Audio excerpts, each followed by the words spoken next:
On a habituellement des paliers qui abaissent le niveau d'éclairement en cœur de nuit, typiquement entre minuit et 5 heures du matin, à 30%. Et là, la volonté de la nouvelle municipalité, c'est de remonter ce palier à 100%.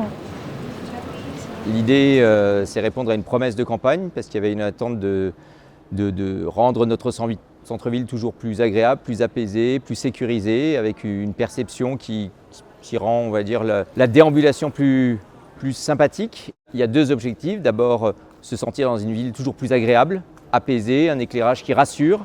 Et donc là, l'idée, c'était de passer d'une intensité, on va dire, plus faible à un maximum, jusqu'à 1 h du matin tous les jours de la semaine. Et nos rues vont être désormais éclairées toute la nuit sur les week-ends, de façon à ce qu'on se promène, à ce qu'on sorte d'un restaurant, d'une boîte de nuit, dans une ambiance la plus sécurisée possible. Donc il y a cette notion de sécurité. Et le deuxième objectif, c'est d'embellir notre ville, parce que quand on illumine nos bâtiments, on illumine des détails de notre ville, et on découvre aussi petit à petit en levant les yeux, parce que si c'est éclairé, on regarde un petit peu plus que si c'est dans le noir. Et l'idée, c'est justement de valoriser un peu le patrimoine et le bâti globalement de notre ville.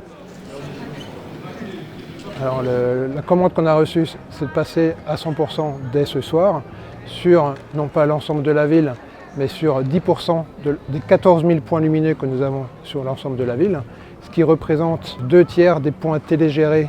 Et cette télégestion permet justement de passer à 100% de manière aisée, sans avoir à revenir sur chaque point lumineux. C'est là que c'est important. C'est là qu'on passe à 100%. Ouais. Évidemment, on commence par éclairer ces rues au centre-ville, mais vous, les Mulhousiens, qui habitez dans les quartiers, si vous déterminez des zones d'ombre ou des zones pas assez éclairées, en insécurité, surtout vous n'hésitez pas. Vous allez donc appeler Allo Proximité, vous allez identifier ces zones, nous viendrons faire un diagnostic et évidemment nous reviendrons vers vous pour mettre en place ces éclairages dans vos quartiers. Après on peut faire tous les paliers qu'on veut.